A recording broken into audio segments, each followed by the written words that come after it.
Hello to Raymond, our co-host, Jackie. Jackie is our co-host too. Minister Raz. Oh, it's so amazing. Newton, thank you so much. Patrick, thank you so much. I would love to welcome all of you on our panel and on our discussion about mental health. Mental health is a topic that I am very passionate about. I'm very passionate about mental health. Evening, Raymond. I get you loud and clear. Wow, that's yes. How are you? Amazing. I'm fine. How are you? I'm glad that you're on because I was worried. I was like, oh, Raymond, be on. How about Jackie, my namesake? I don't know if she's on. I'm on. Good evening, everyone. Oh, good evening. Good evening. That's amazing. It's nice to hear from you guys. First and foremost, thank you for allowing to be a part of this panel. And I know that you're as well very passionate about mental health. But before anything, I would love for each one of you to just briefly say something about mental health. Let's begin, ladies first. Let's begin with Jackie. Good evening once again. I'm so glad to be here, by the way. Thank you so much for this really amazing opportunity for us to share something about mental health. I'm really delighted, and I believe I'm in the best place right now to talk about something I'm passionate about and something that really is so important to us, most especially the young people. First of all, I'm Jackie Butera. I'm the founder of Community Redemption Organisation Uganda, an organization that advocates for mental health, and we are just about mental health services. That's all we do. Yeah. So when it comes to mental health, that's some topic I'm really passionate about. Because of my story. First of all, I never knew about mental health until I experienced it myself. That I got to know how it affects someone, affects our daily life. When it comes to work, when it comes to education, when it comes, each and every area of our lives can be really impacted or affected by our mental health. That's why I got so pushed into this mental health space whereby I can create awareness, I can talk about it openly, even sharing about my story. Jackie, I remember you were at Motive when I shared about how I'm one of the survivors of suicide, that I survived that. I wouldn't be here right now, but I thank God that I'm here. So I went and did some training, and I'm also upgrading about my education when it comes to mental health, because I picked so much interest when it comes to this topic. So yeah, mental health is really so important to me. And when you reached out about this topic, I was like, yeah, we can do this. So I'm glad to be here, and I'm glad that I'll be sharing more. Yeah. Thank you so much, Jackie. Thank you so much for your insight. And personally, mental health is also it's very, very important for me to speak up. And I think one of the most important things when it comes to mental health is speaking your story, because you do not know who will be blessed by your story. And thank you so much for sharing your story. Even spaces that I've not been in, like at Motive, when you talked about your story. I think people need to know that struggle, they're not alone, and as they're struggling, they can find help. Yeah, for starters, I want to take this opportunity to thank everybody who was turned up for this session, because mental health, I feel like it's a calling. It's a calling. Before I go any further, let me take this opportunity to introduce myself. I go by the names of Ojok Raymond. I'm a community psychologist. At the same time, I'm also a mental health advocate. So anything to do with mental health is something that I'm so much involved in. So you guys standing up for this session means big. It's something big. And I hope also in the future we can collaborate and push mental health to the next level, because it is something that it's being underlooked in society, but it's very crucial on our day-to-day life activities. As long as your mental health is not stable, a lot of things can be affected. Yeah, that's all I can say for now. But as we go on, yeah, we shall talk more. Yes, a good evening. I hope I'm being heard. Yes, you are. Yes, you are. Okay, that's good. Yes, my name is Kobusinge Patrick. I'm a community psychologist and I'm currently doing my master's in clinical psychology. Yes, I think I agree with most people who have spoken. I feel like it is a calling. Personally, unknowingly, I do some counseling with my friends. They usually confide in me.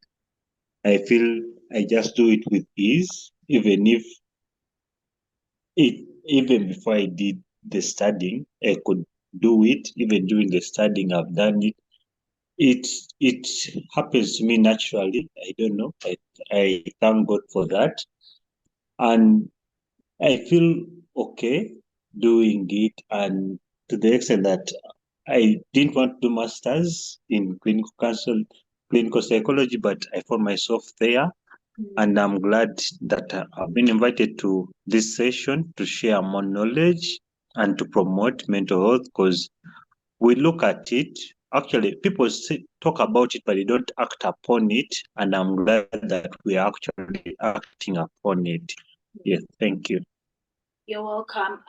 Basically, the reason as to why we actually we usually partner with Raymond and Bespare brand, so that we can bring awareness of mental health, because there's a lot of stigma about it. There's a lot of misinformation, and it's amazing to know that there are people out there that are passionate about the same thing.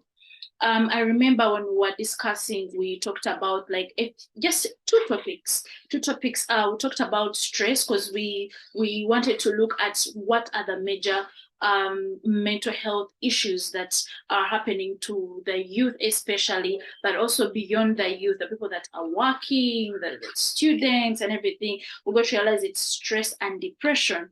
However, there are very many other mental health issues that need to be addressed. But as a celebration of the mental health awareness, the All Mental Health Day, which happened yesterday on the 10th of October, it's international, by the way, by the WHO, by the World Health Organization, and yes, so we celebrated that day, but we would love to add on to that by talking about these topics. So I would just love to ask, because we're talking about two topics, that is stress and depression. I'd love to ask Raymond, what is the meaning of stress? What is stress? I've got you.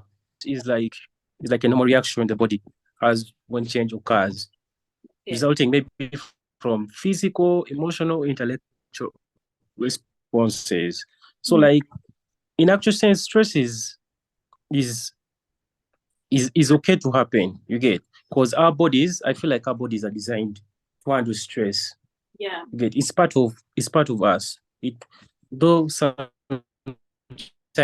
people get it wrong, but stress is a normal human reaction that happens to everyone and react to it. But when you experience change or challenges, which we may call stressors, your body produces physical or mental responses.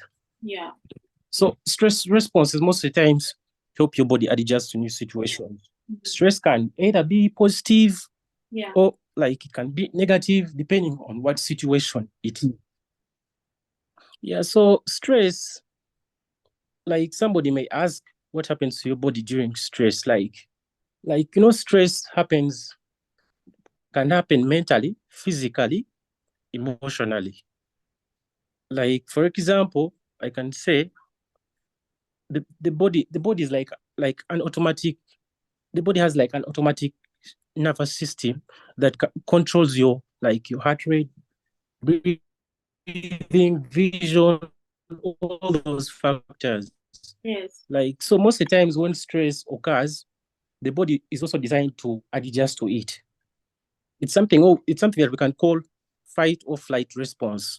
Yeah. That is, in simple terms, it's the body responding to a situation. Yeah, so most of the times it varies. You get stress varies. People react to it differently.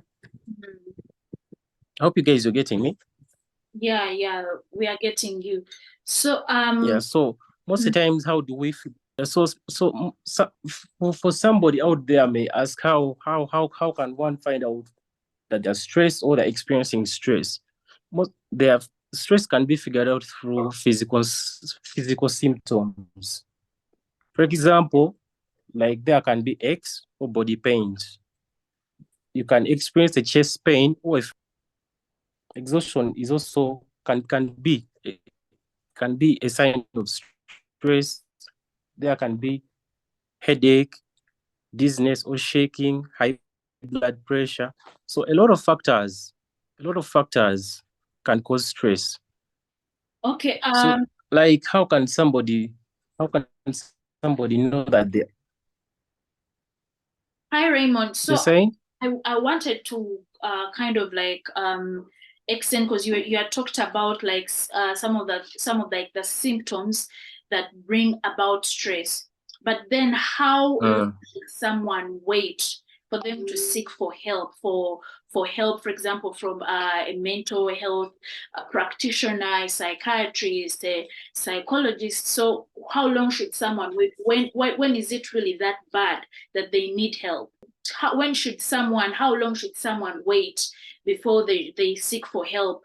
As someone that has been through depression, or did it take so long for you to fully understand, or should people come a little bit earlier? Yeah, like I'm saying, when it comes to stress, I believe the earlier you notice any symptoms, the earlier you should go for help. Because most of the times, the more we wait for the problem to escalate, it's very, very hard for you to maybe recover, or for you to, be in a place whereby you can seek that help. I don't know whether you're getting me, because sometimes we can be there and then you're like, this is something simple that I can handle. But then we let it pass until it becomes worse.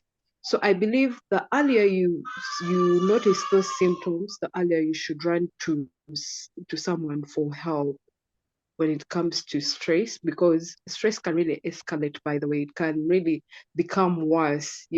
When Raymond mentioned about the heart palpitations, I've ever experienced something like that, to some extent that I was even about to faint on the streets. And me, what I thought that, okay, my heart had issues.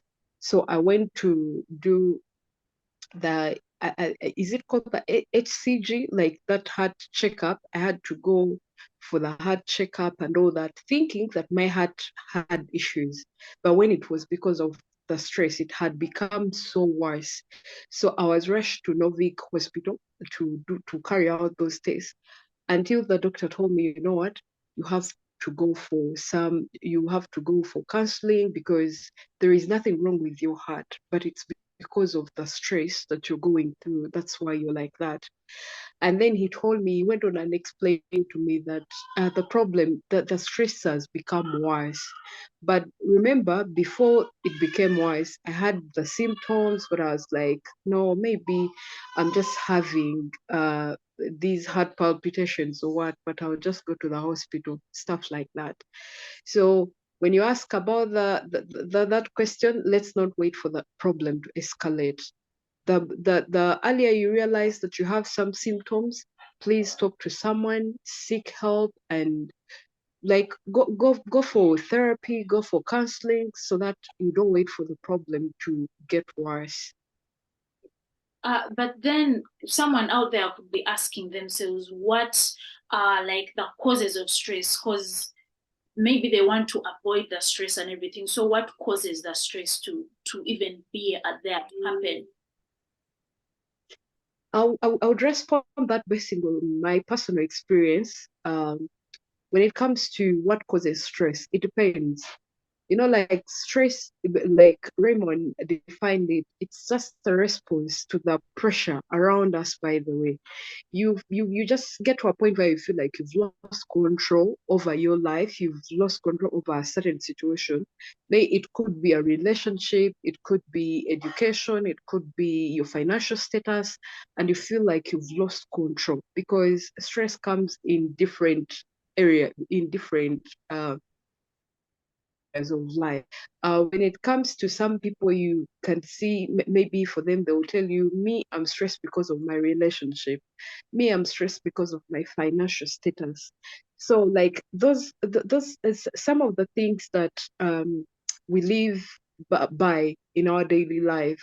They cause us to be stressed in most cases. So the moment you realize, I would go back to my personal experience because I had relationship problems, plus I had my financial, I was going through a financial crisis. Imagine having two problems, you know. I think they were heavy because I was in a toxic relationship and I was emotionally abused. And then I'm having this financial crisis whereby I'm this young and ambitious woman whereby I want to make it so bad in life. I want to get there, but I see that I'm not moving, I'm not getting anywhere that I want to be. And then this emotional abuse that I was going through. So like my body reacted to it, to that stress. Those two problems really caused me a lot of stress that me in the first place, I thought it was only stress until I realized that I was becoming depressed. So the more we don't take care of the stress, because I believe depression is attached to the stress, you know. So the more we take long to get the help, the more the problem worsens, and that's where depression comes from. But it all started with this stress, and you're like, okay, I'll be okay, but you're not working on the problem. You're just saying I'll be okay. But before you say you'll be okay, have you tried to seek help? So let's take care of things around us. Once you realize that, okay, when it comes to my relationship, I can sense there is some toxicity there, or there is some emotional abuse. Get out as soon as possible if it's a relationship. If it's about like the financial status, I mean, it can also cause some stress, but I use the journaling kind of healing process whereby I had to write down different things about my financial status, that these are my financial goals. How am I going to handle them? So I had to list down a lot of things that would help me navigate through my thoughts, you know, because stress, it's about what we think, by the way. It all starts with our mindset. And we have I just call them two types of mindsets, the negative mindset and then the positive mindset. The more we don't practice the positive mindset and then we go to the other side of the negative mindset, that's where stress comes from. You start convincing yourself, I cannot do this, I'm not worthy to be loved, I'm not supposed to be here, maybe I'm an imposter, you know, stuff like that. And that's why I'm advising people that the more you start sensing such negative thoughts, journal them down, write them down, and start meditating. How are you going to improve those areas of your life? And then seek help, talk to a counselor, talk to a friend, and then try to digest through or meditate about such stuff. Like it will all be okay once you seek help. Wow, that's amazing because I remember one time I was reading about cognitive behavior therapy, and they were talking about you changing, because cognitive talks about your mind, how your mind processes things, then behaviors, what you've learned, the conditioning, and sometimes people are conditioned to think in a negative way.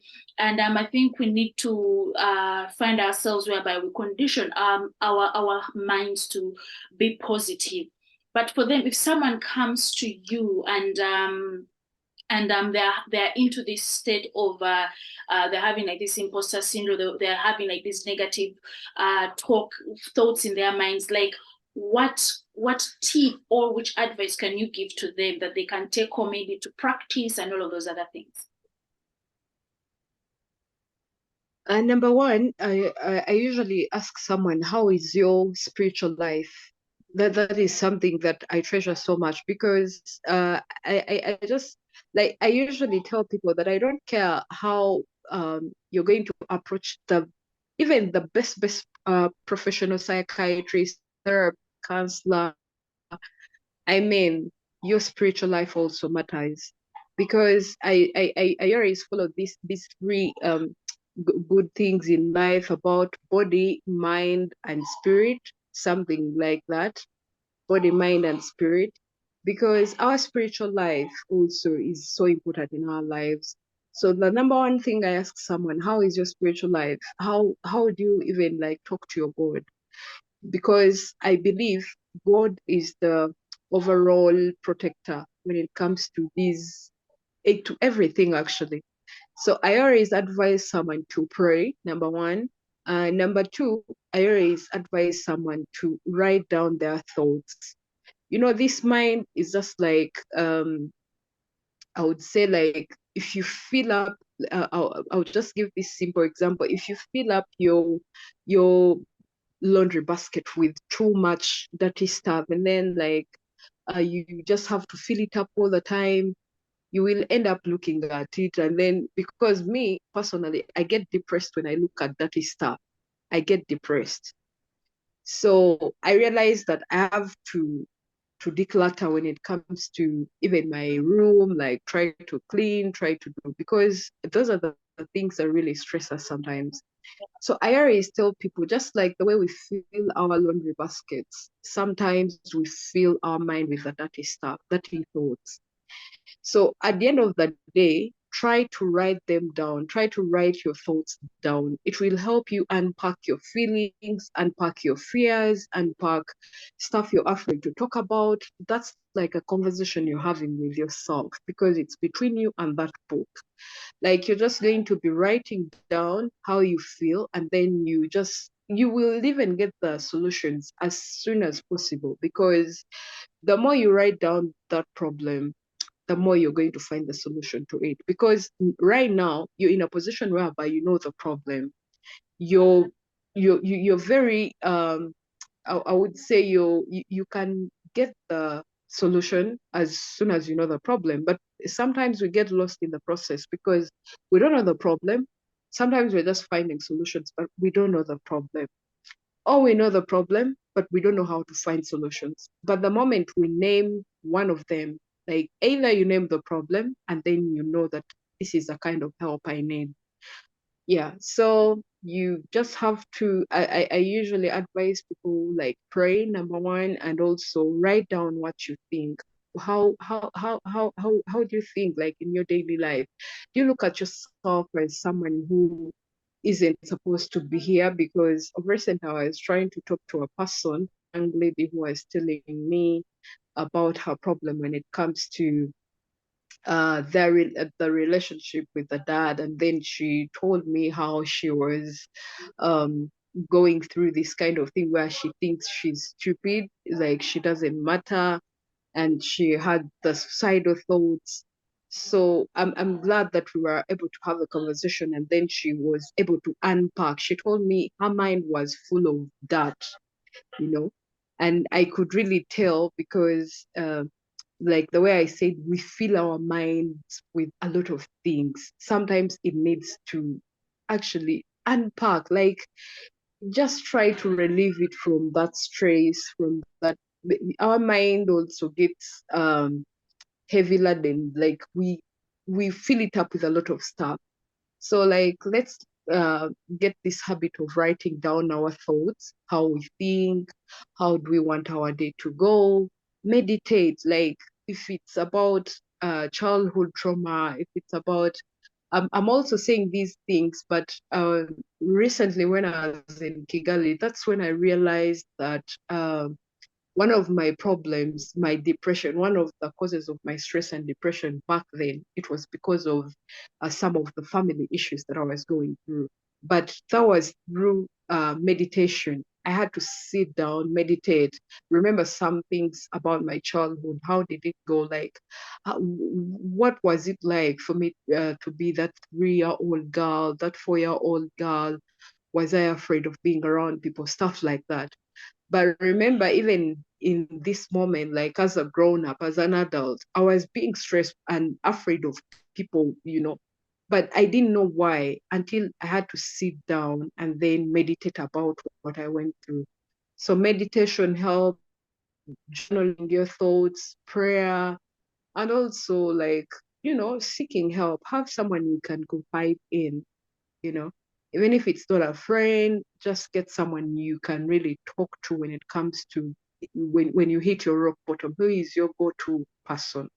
Actually, Thank there's you. something that you have said that has sat with me. That is journaling. I'm also, I don't really say this a lot, but I'm also kind of like a victim of domestic abuse, verbal, uh, physical, psychological, and emotional. But what kept me sane in those moments was the writing. Like I kept on writing my thoughts because sometimes you reach to the point of you speaking out loud to yourself and all of these other things. But me speaking, actually, I'm a gospel singer songwriter, and most of my songs are because of the work that I used to do in my journals, and I have over like 10 journals just lying around there. But it helps you even understand. Wow. Hungry because for someone that has grown up in a Christian setting, a church setting, being angry is forbidden and all of those other things. But then you are, and then you need to recognize that maybe you're feeling angry, you're feeling bitter, you're feeling abused, you're feeling not understood, you're feeling all of these other feelings. And I think I would also really advise people to take on to journaling. Sometimes people want to be private and not to show, not to like, so that people may know what's going on with their journals. Maybe someone could fall upon your journal. You could maybe just write on a paper and then burn it, because it's all about when you write down. Even in the Bible somewhere, God told the children of Israel to write down their vision, get your vision and write it down. So it's very important. Writing down is very important because it organizes this clouded mind, and then it opens you up for just new experiences, because I believe every experience comes to help us and to give us purpose. But then if you're not journaling, if you're not using it, if it's not getting out of your system, that's how you find yourself being cluttered, because more is coming and then you're not releasing what is old. Yes, so I totally understand. But then I would love to talk to Patrick. I don't know if Patrick, you're around. I don't know if you're on. What because most right now we are suffering, or I don't want to call it suffering, but right now we are facing issues with stress related problems.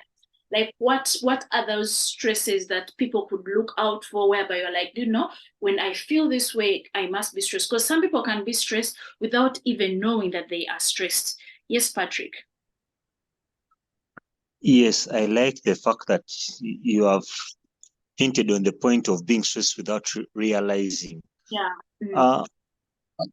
As the previous speakers have all mentioned, stress is normal, and there's good stress and bad stress. Good stress helps you to achieve something. Let me say you have exams and you put in that extra shift to read. Now, where the bad stress comes in is if you can't read and conceptualize what you're reading, not because you're dumb, but you feel overpressured too, that you can no longer do what you want to do. And it can happen over and over. Now, where the stress becomes a problem is when you're stressed and you can't function as you should. You have to go and shower, but you're so stressed about reading that even holding your Benson to go and shower becomes a problem. Eating is affected. Your daily life becomes affected. That stress is not good. And it happens in our daily life. Our daily life, everything can be a stressor. Yeah.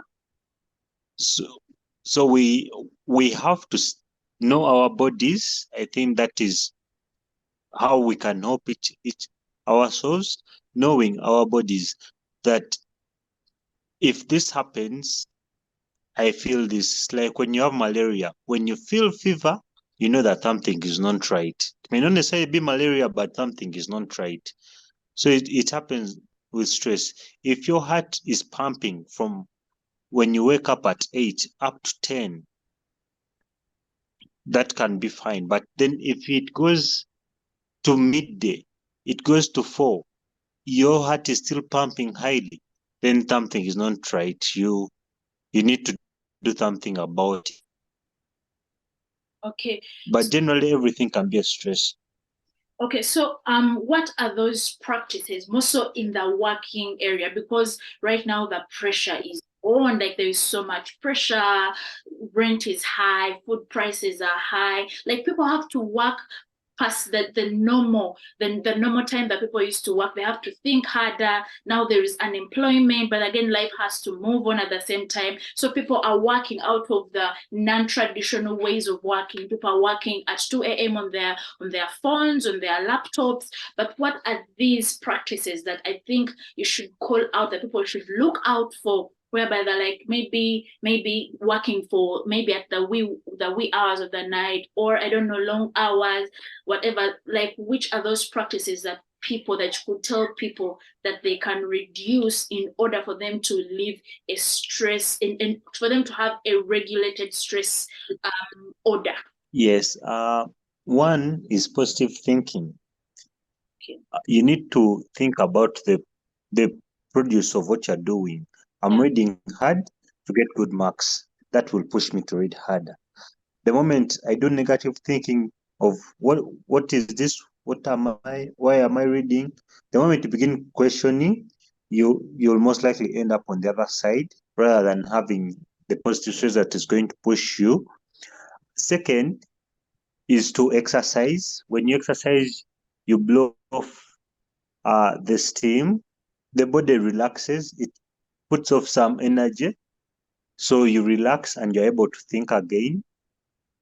Personally, I play soccer, so every chance I get, I play soccer. Currently, I've been a bit stressed, and I can't wait for the weekend to come around and I go and play soccer to relieve some stress.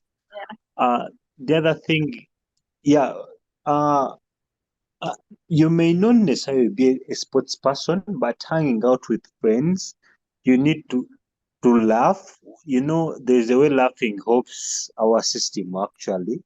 So please, in whatever you do, endeavor to laugh at least in a day. Try to laugh like 4 or 5 times. It is healthy, it helps. The other thing is you must have a relaxing way. There are those who do yoga. It helps to also relax. There are those who listen to slow music.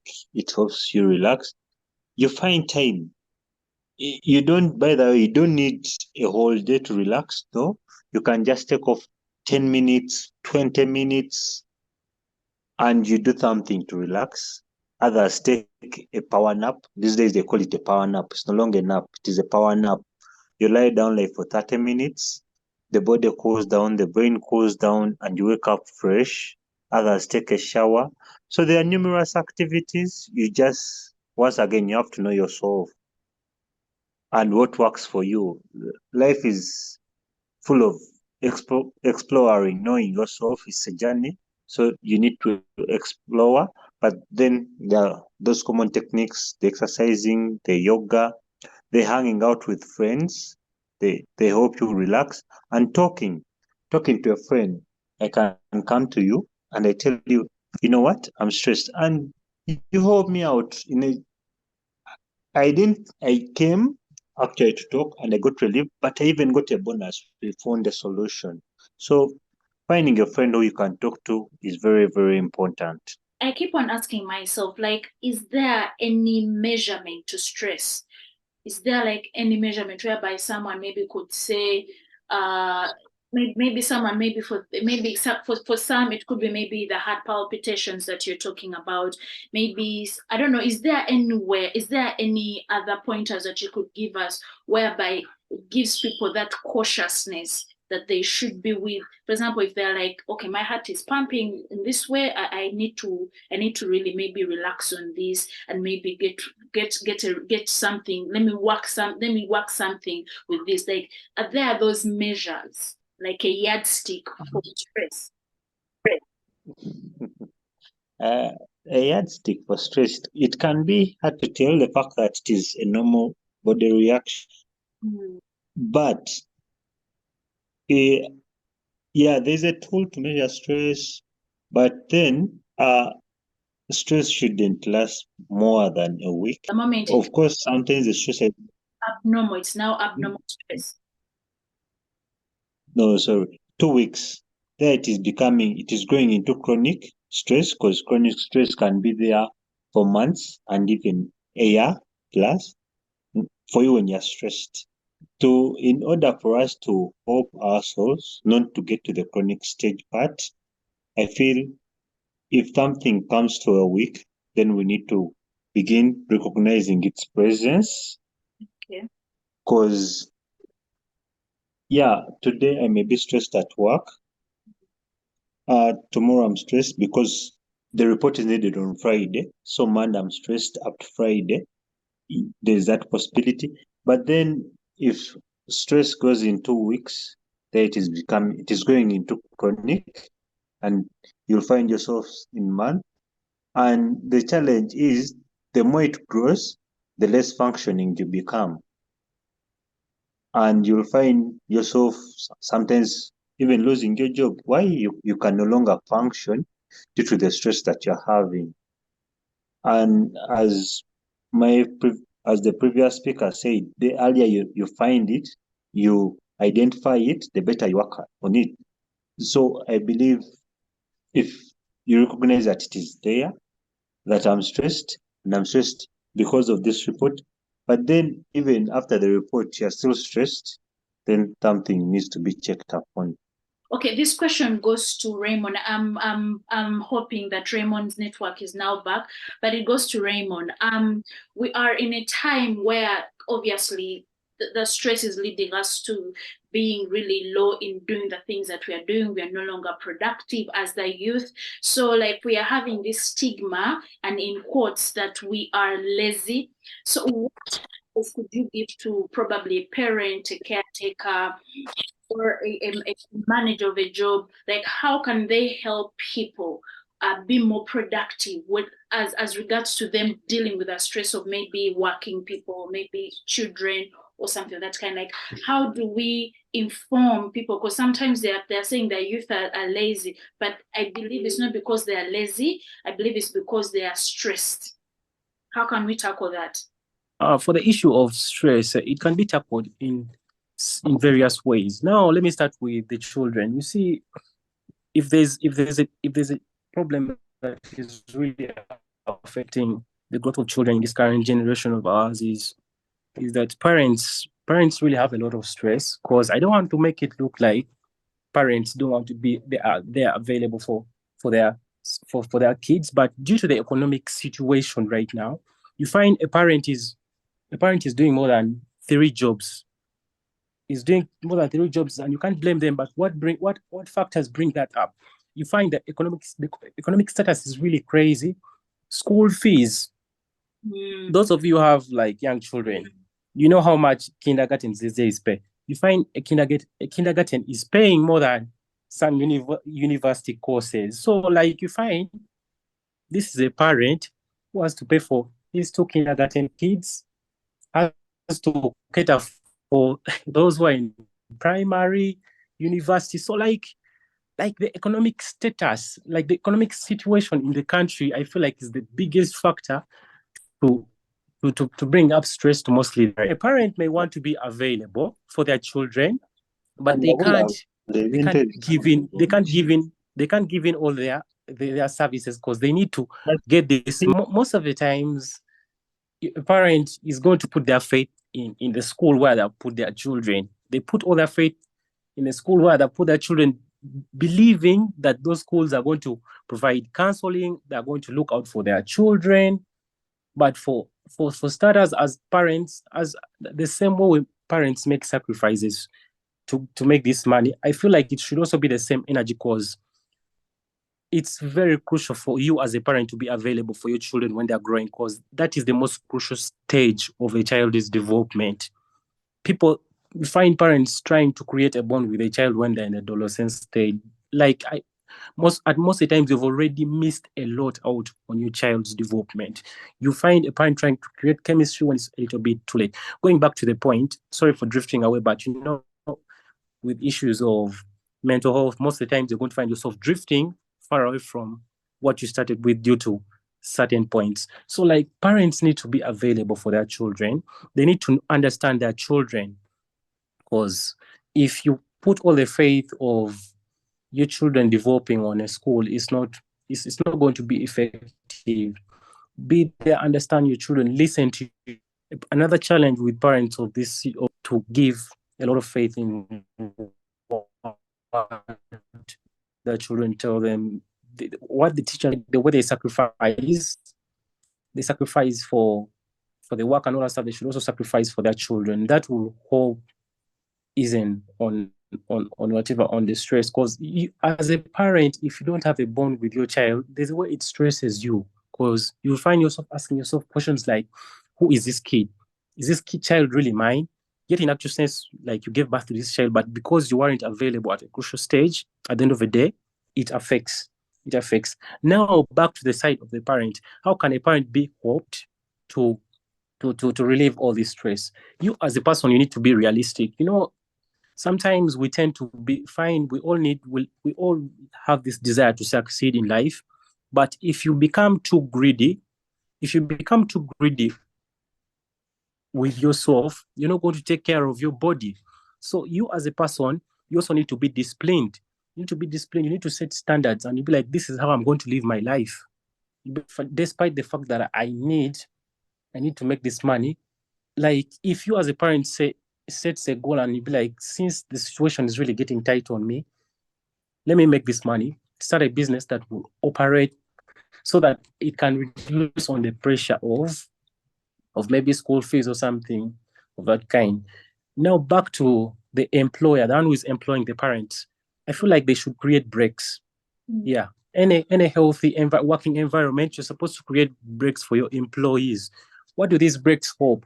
Like it increases on the productivity of an employer. Because like I've worked at places whereby like we have these short breaks just to freshen up before we proceed with our activities.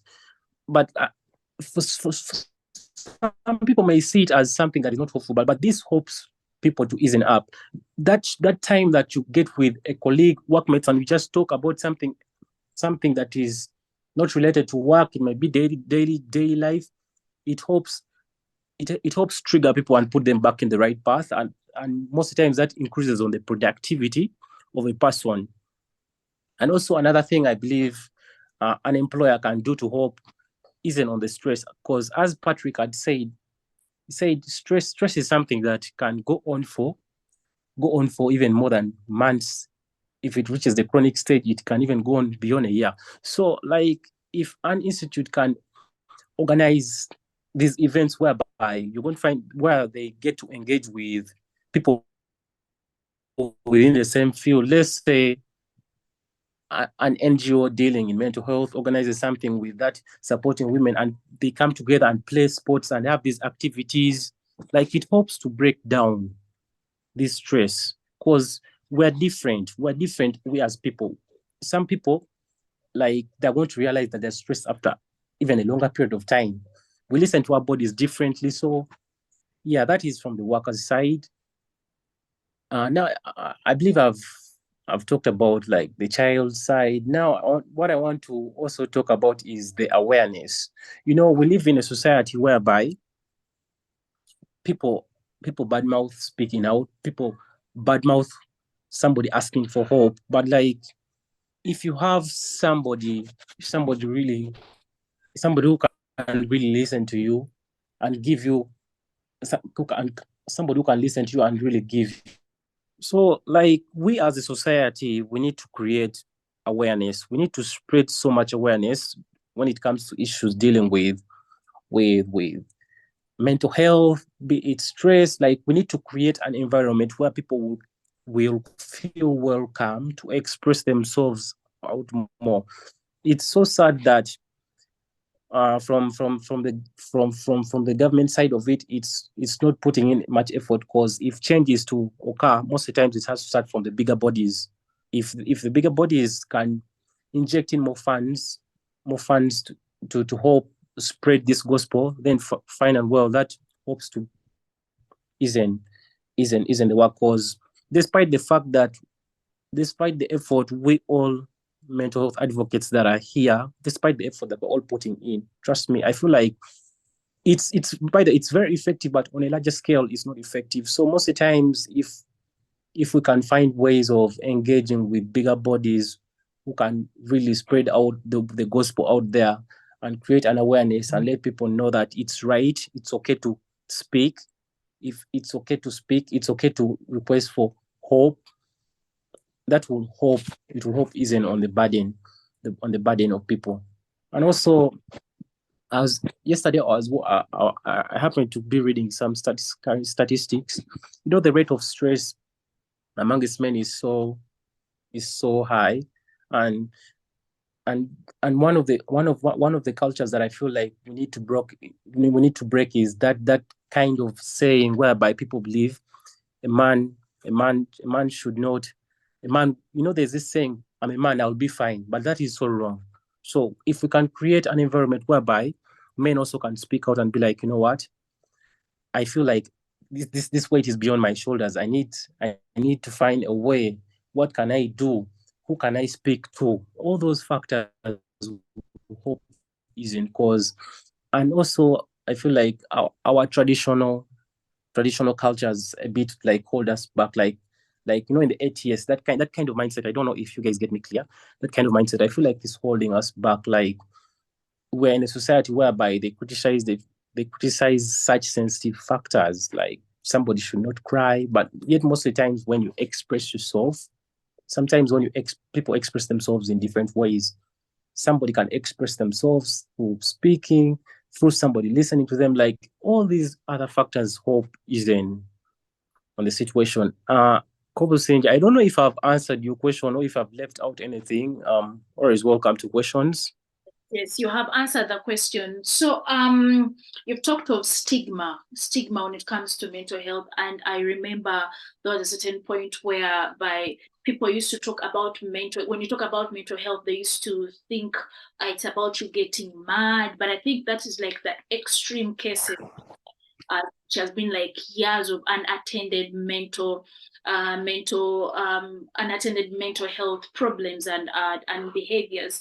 And but then, as people that advocate for mental health and people that are very passionate about mental health, what can we do to reduce this stigma? Because like the more people are afraid, is the more they stop speaking about it, is the more they remain with their small cocoons and remain with their problems. But at the same time, if that stigma, like for example now, the stigma for AIDS, HIV and AIDS, it has come under law. There is a Princess ARVs, I don't know about Princess something.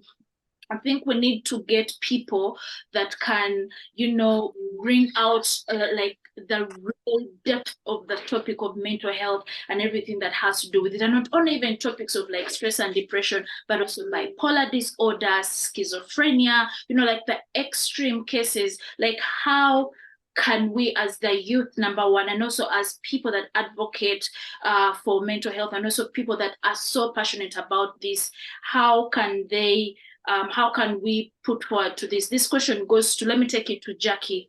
There is this stigma, and Raymond has talked about like men in the ATS. You talked about like in the African traditional society, men were supposed to be a man. You cannot be sad. You cannot express emotion. But then at the same time, that to me, it put out like a statement of stigma. There is still that stigma when it comes to mental health, and that's why it's hard for people to talk about their mental health issues. It's hard for people to be vulnerable because there is that stigma, there is that judgment that they give them. So how can we as youth and as advocates of mental health and as people that are passionate about the topic of mental health, how can we tackle it and how can we bring more awareness to it? Number one, when it comes to Raymond's issue, yes, by the way, he's 100% right, because there is a way we dismiss feelings and invalidate feelings of men when it comes to mental health. I remember one day, like I was seated with someone, and then one of our friends was saying it's a man. Like he said, I'm feeling stressed because I mean, my wife, the way we talk, it's no longer romantic, something like that. And then someone said, but you're a man, you have to be stronger than that. You understand? That really made me sad that truly there is some work to be done. I'm not saying that right now, like I'm pushing it to the main so much, but right now I would say like men are victims, you know, they are prone to mental health issues. And as advocates, we should stand out to mention this to the country or to society that, you know what, we all have equal rights to mental health help. There is no one like there is no way we are going to dismiss people's feelings just because of their gender, just because we label them as strong. There is no one, I believe there is no one immune to mental health, you know. Everyone can be a victim of mental health issues, be it a man, be it a woman. So we should really try as advocates to spread this gospel of, okay, everyone has an equal right to any mental health service or any mental health help. And also, like, we should really focus on talking about how, like, you cannot always be strong. Yes. I don't care whether they praise you in society, how strong you are, how good you are, you know. Even these days, I can see how people say that you're a strong woman, you can do this, you know. But then just because you're being called strong, you get afraid to speak out about how you feel. You understand? Because sometimes we get scared or we feel like maybe I shouldn't air out how I feel because people perceive me as a strong person. But we forget that we are human. So let's preach about that. No one is stronger than these mental health illnesses. No one is stronger than them. You know, we have to face the you are called strong, however much you are called that, okay, you can do it, you can go through it. Yes, it's okay to ask for help. And we as advocates, first of all, our number one role is to create awareness that these mental illness really do exist. Right now, there is nothing to hide. There is nothing to be ashamed of. We've all ever been stressed. We've all ever been maybe depressed to some point, just because some people are afraid to speak out. But right now, as advocates, our number one role is to create awareness so that maybe I should say the whole world knows about mental health, that it really exists. And number one, we should really help people come to acceptance. You know, the journey to healing is acceptance. Once you accept that these problems really exist, then it's very easy for you to ask for help because you believe, okay, these are normal things that, okay, Jackie Kobusinge went through them, Jackie Tomusime went through the same thing. So who am I? Like, I'm not any different from them. So, I mean, I can also be a victim. So we should really help people come to the acceptance level whereby they accept that, okay, I have stress, but how am I going to overcome it? So those are all our duties, I should say, or our obligations right now as advocates.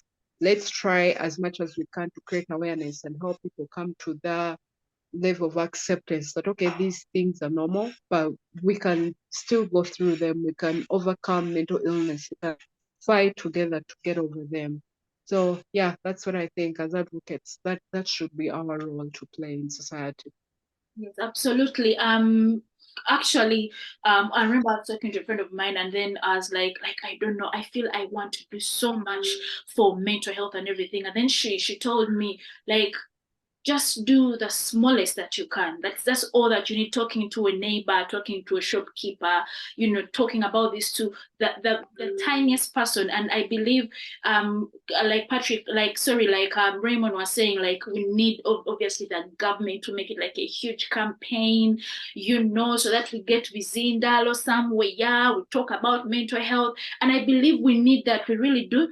But now that we are not there, I think we should be more mindful of even the people, just the next person, than your neighbor, the next person next door, your child, your sister, your parents, the people that are around you. Let them be aware that it's okay. You don't have to suffer in silence. You don't have to suffer alone. But I would love to extend this question to Patrick. At first I was not seeing him around, so I was worried. But now that he's around, I want to talk about like also depression. So I know depression and stress have like a similarity in effects and symptoms and everything, but what is the difference between stress and depression? How is stress different from depression? One, depression, for someone to have the qualification for something to be referred to as depression, it should have been there, at least the symptoms of depression should have been there for at least 2 weeks. And these symptoms include feelings, a feeling of sadness, whereby someone has been sad for 2 weeks, most of the days of those 2 weeks. So imagine someone being sad for Monday, you miss Tuesday, you're back to normal, but then Wednesday, Thursday, Friday, you are sad, and the following week, the same pattern. Then there is emptiness, then there is an irritable mood.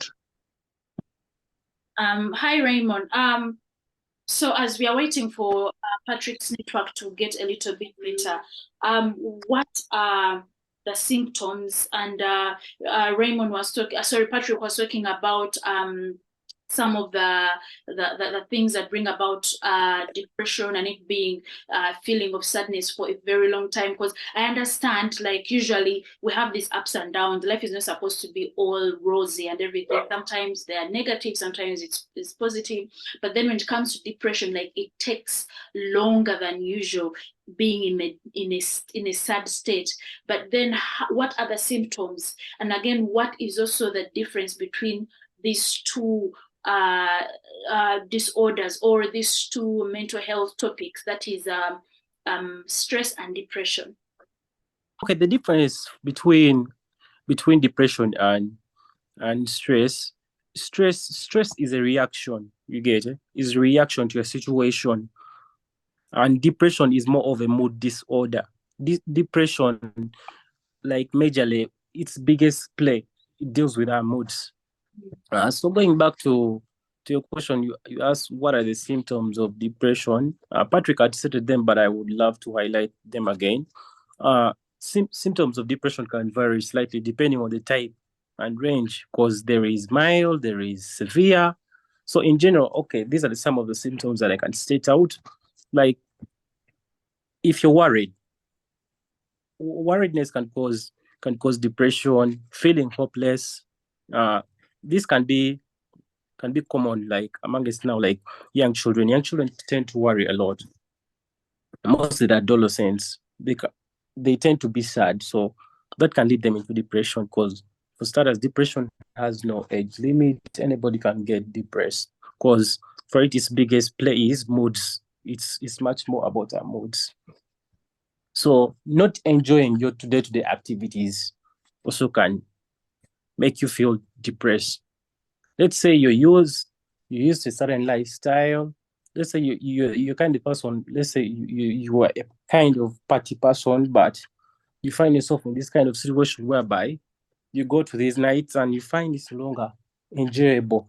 You just know something is off with your moods. That is also a symptom. Then there is having low energy or fatigue. That can put you into a depressive situation. Then also, if you notice that your concentration span has reduced, most of the times that should be a notification for you that you're going into a depressive state. Then also experiencing physical issues. It may be headache or stomach ache, or actually even also sexual dysfunctions. Because we all know sex is something, for it to happen, it involves emotions like feelings, physical, all those factors. So most of the times, if your emotions are off the charts, most of the times you're going to have a dysfunction whereby it may even go bad, and your partner says, you know what, you're not performing the way you used to. So most of the times that also can actually worsen the situation, because most of the times you as a partner, you need to be very alert and know, you know what, my partner is not okay. So that goes back like to self-awareness. Also, once you start developing self-harm related thoughts, just know depression has started to kick in. So those are some of the symptoms that can lead to depression. Now that leads me to the next point. What causes like depression? Like, that several factors can cause depression. Cause depression, like as I told you earlier, it's more of emotion. So, like, there are several factors that can contribute to its development. One can be your brain chemistry. You see, the brain has theory. How can I call them? Three chemicals that create that balance. Like there is serotonin, there is dopamine. So most of the times those chemicals help create balance in the body and the mind. So most of the times, if there is an imbalance, that can lead to depression. Then there's also genetics. This is one of the factors that people tend to undermine. If let's say, like, you come from a family whereby there is a history of somebody being so much depressed, like, there are chances also there are chances that you also have that in you. So that's why most of the times, if you come from a family whereby that any issues, be it chronic, be it mental, it's always good to always go for these checkups to follow up. So genetics is something that people tend to ignore, but this is something that also can cause depression. Remember, this is something that we don't want. It's something that we have not requested for, but like, it's just inborn. It's part of you. So it's like maybe in your family lineage. Also, another thing that can lead to depression are stressful life events, difficult experiences, such, for example, in case you lose a loved one, that can lead into depression.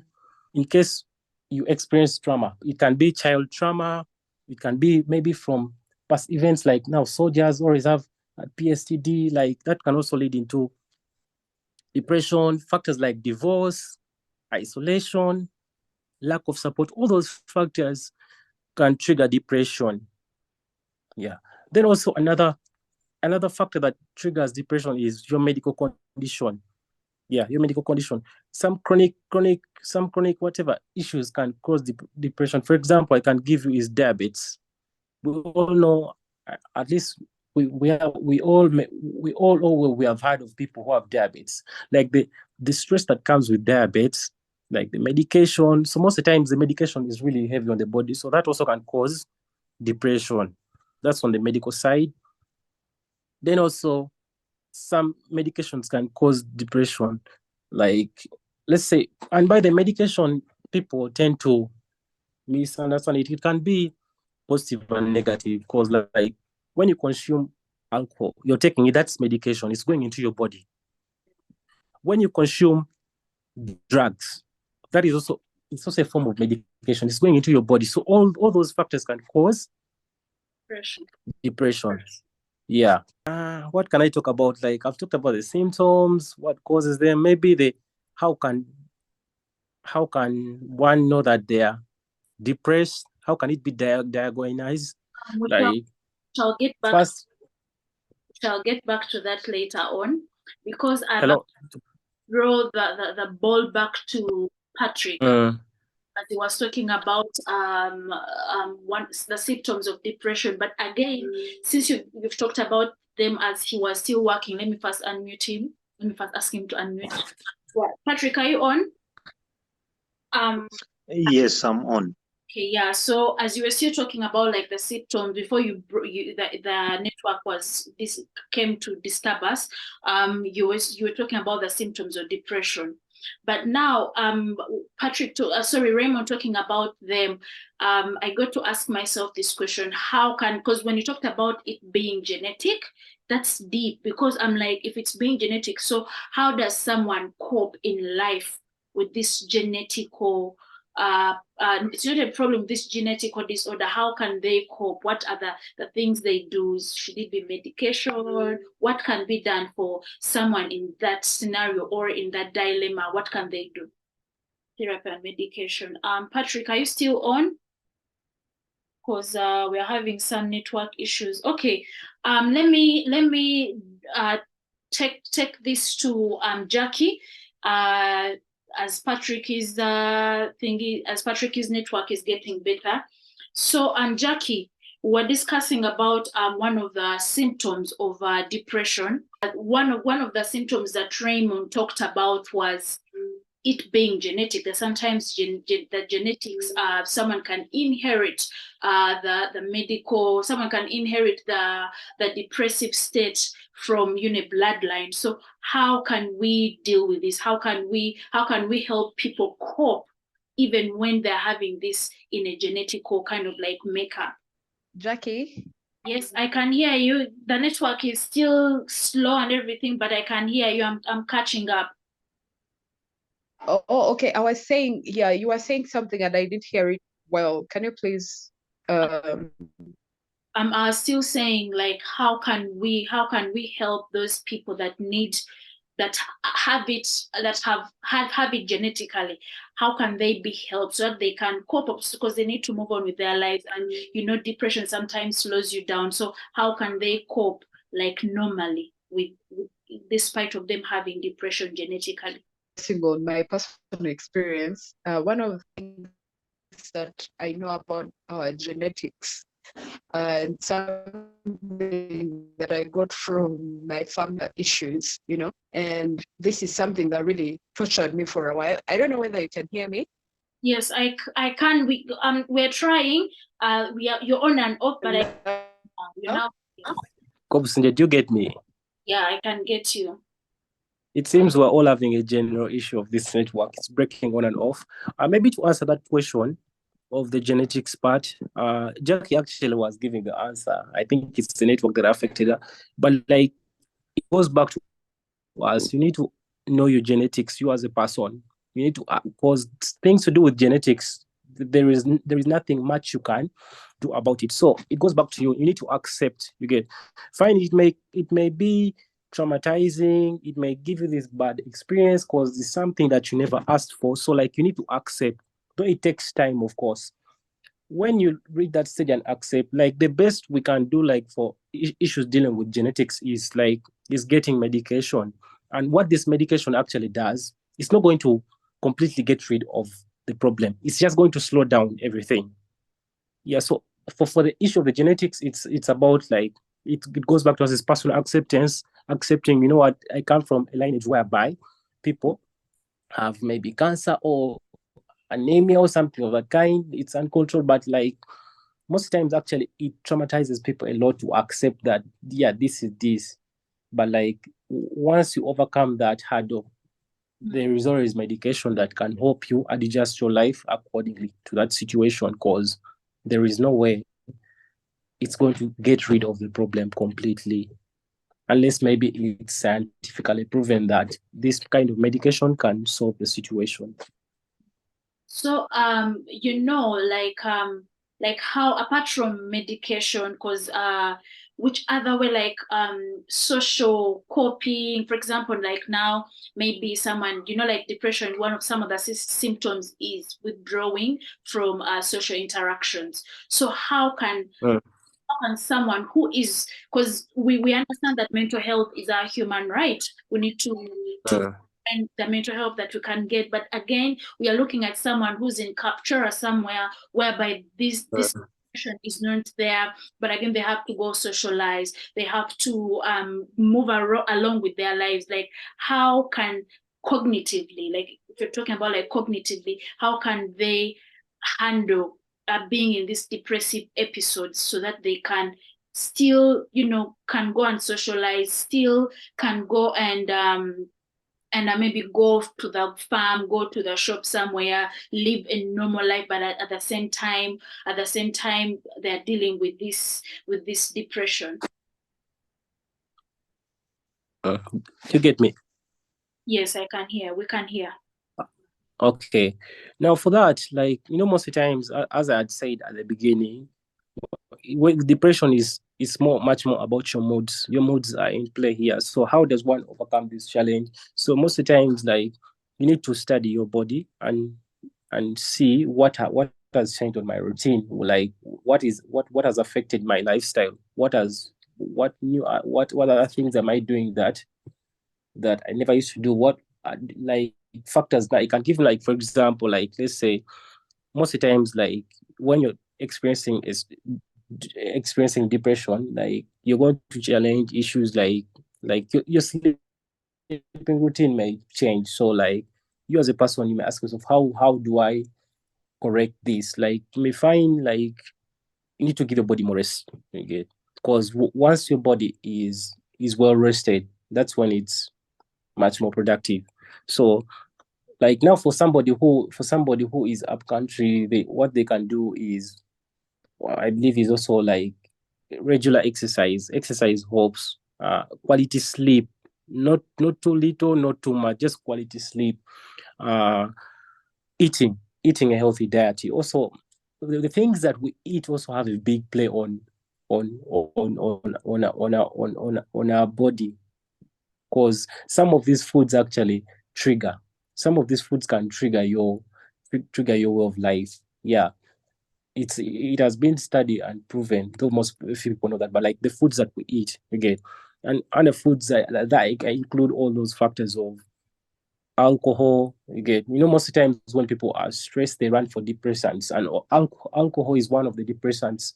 The depressants generally, these are, I like to call them slowers, because, like, most of the times when you're thinking of something and you take a depressant, it's going to slow down on your thoughts and everything. So that's why you find people resorting to drugs and all those things. So if you avoid all those things, your body naturally, because the body naturally is designed to repair itself.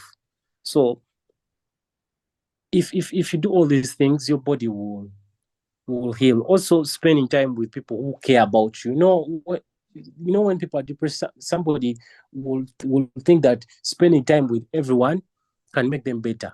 Because you can go to somebody and somebody will mention something and it will actually make you worse. So most of the times we need to surround ourselves with people who really care about us. And when I talk about care, people care about us emotionally, because depression, it's more of your moods and emotions. Those two go hand in hand. So I feel like those are some of the things that somebody can do.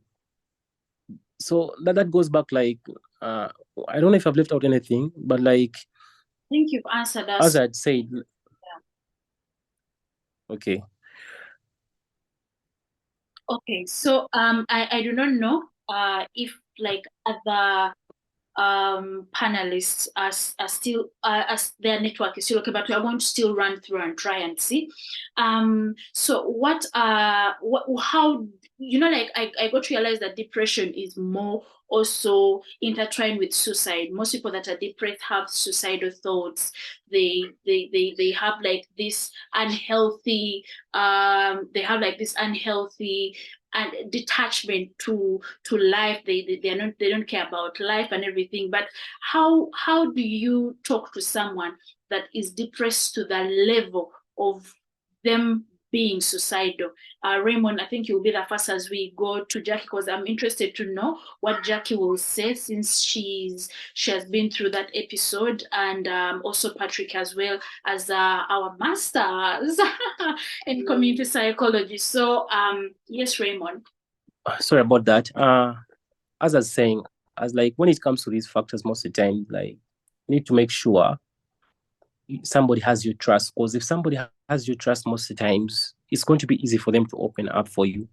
Even though they don't open up to you wholly, like at least they will tell you something. So most of the times, you as a person, like if you're lucky enough and you have all this knowledge, and you know these are the signs somebody displays when maybe they're showing signs of suicidal thoughts and all that stuff, that can be a positive for you.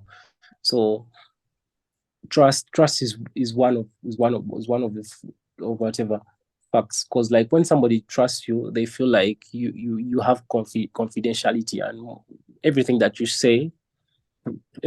they say to you, they're going to feel like it will be kept between you. They feel like you're not going to judge them, because because when it comes to issues with suicide is a little bit complete. May feel like it's okay for you to tell somebody, actually, like it's not selfish for one to have suicidal thoughts, okay? Because people really go through a lot. But at the end of the day, like, what does this hope? Like this hopes like make somebody feel at ease, because like you're creating a relationship, and the more you communicate with somebody, they're going to open up to you. Yeah. I beg maybe Patrick to add much on that. Yeah. Because there's a lot really to say, but my network and also my battery is running down. It's too sad that power is not yet back on my end. So 2 minutes. Hopefully today my network is okay. Yeah. Is my network okay today? Yeah, it's very. Yes. So suicide, everyone, by the way, I'm sure all of us have been to a point where we have suicidal thoughts. Though what matters is what we do next when getting them. Other people act onto them and others don't. So if someone comes to me and they have suicidal thoughts and they are willing to work, they are showing signs of working onto them, the rest of the things don't matter. I treat it as an emergency, because we humans, we are built to survive. Now, if someone doesn't want to survive and they are a danger to themselves, then I have to do everything possible to see them alive. So I don't care if they are depressed. I don't care what they are going through. What matters most is their life, because we can't work on anything if you're dead. And it is sad that someone gets to that point, but really it happens and they do. So I'm begging each one of us, when you find someone who is suicidal, who has suicidal thoughts, and they are willing to work on them, and they are bought poison, they are bought a rope, they want to jump before a car, please treat it as an emergency.